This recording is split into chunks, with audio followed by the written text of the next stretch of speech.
This was biopsied at one major medical university hospital, as well as another hospital that has a very large cancer unit.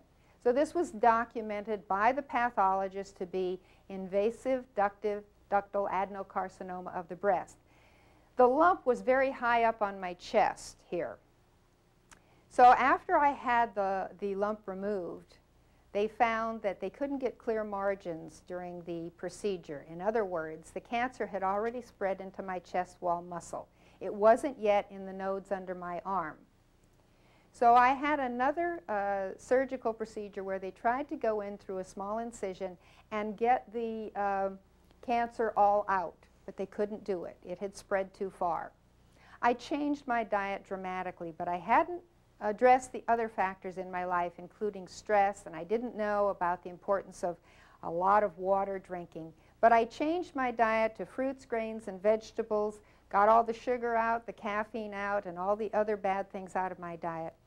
But my tumor returned, and I will show you the pictures of how bad I really was. This is a picture of the upper portion of my chest.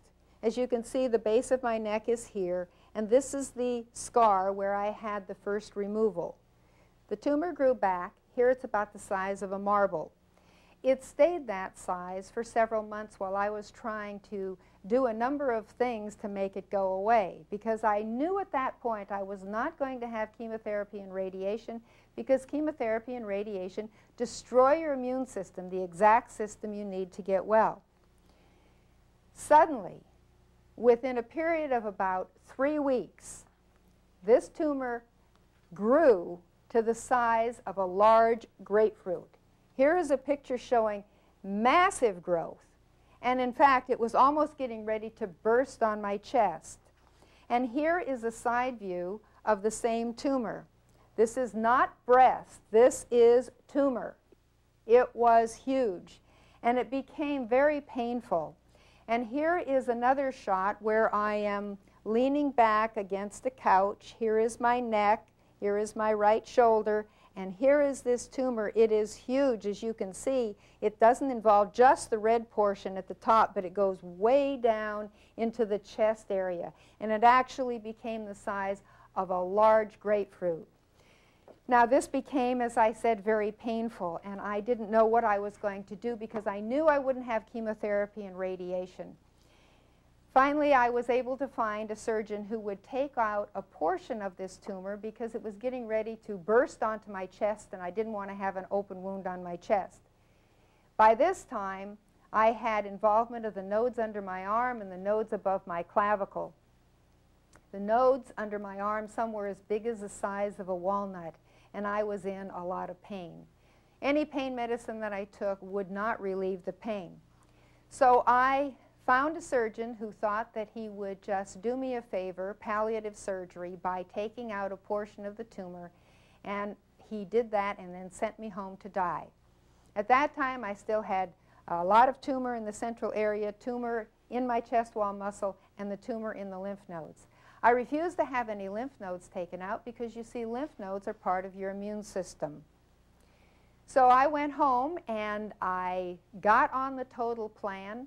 The plan that is shown on my video, You Can't Improve on God, which is the plan that made me well. I started drinking lots of water, as well as the carrot juice and the green leafy vegetable juice and all natural food, in fact 75% of my food raw, and I learned to get the stress out of my life. It was very important to be able to give my problems over to the Lord. I tried meditation and I tried visualization early on, but I had some very, very bad experiences with those, and I realized that only the Lord can take away the stress in our life. So I started spending a lot of time in Bible study and prayer, getting the stress relieved from my life. When I did this, within 8 months, the cancer was completely gone. Now, I had a lot of tough times during this period of time. This was not an easy task. It was like a roller coaster ride, and I had to hang on for dear life because I had some severe ups and downs. lots of anxiety, lots of depression. I had all sorts of symptoms. I had some symptoms of multiple sclerosis. I developed a pill-rolling tremor of Parkinson's disease. I had such severe allergies that I was allergic to everything except 3 foods. When I would eat any of those foods, I would collapse and have to be on oxygen. We had oxygen at home. And I got so bad at one point that I was not expected to live through the night. I was not able to eat or able to drink.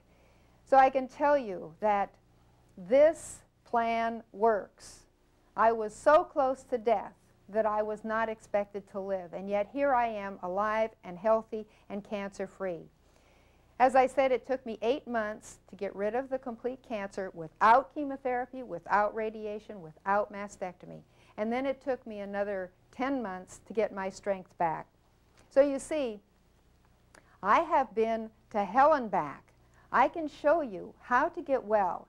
Cancer is not an incurable disease. Radiation and chemotherapy both destroy your immune system, the very system you need to get well.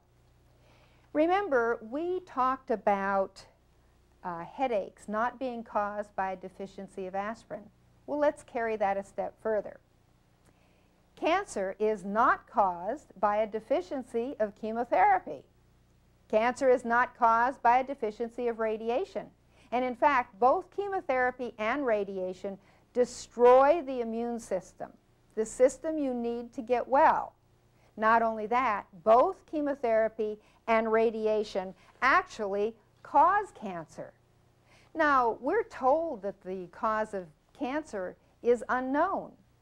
But if that's not true, the American Medical Association has published an article in the Journal of the American Medical Association where they have said that 65% of all cancer could be prevented by a change in diet and lifestyle. Now, I say it's 99%, but they at least admit 65%. Now, let's see. If 65% of cancer can be prevented by a change in diet and lifestyle, then what is the cause of cancer? It's the wrong diet and lifestyle. Well, they'll sort of admit that, except they say when you do get cancer, there's nothing you can do to treat it then except have chemotherapy and radiation and have your organs out. Well, let me tell you this, cancer is not caused by an excess of organs. So why do we keep having organs out? What we really need to do is realize that cancer can be prevented, and even when you have it, it can be cured. You don't want to destroy the only system you have and that you need to get well. Cancer cannot form in your body unless your immune system is already severely suppressed. You see, all of us get cancer cells in our body every day. It's just that when our immune system is working properly, it will destroy the cancer cells. But when the immune system is not working properly because we're eating too much sugar and eating too much fat and eating too much protein and too much chemicals and all the other things, then it cannot destroy the cancer cells. So the cancer cells are allowed to build up and they form a tumor. Then the doctor can see it or you can see it and he or she can make a diagnosis.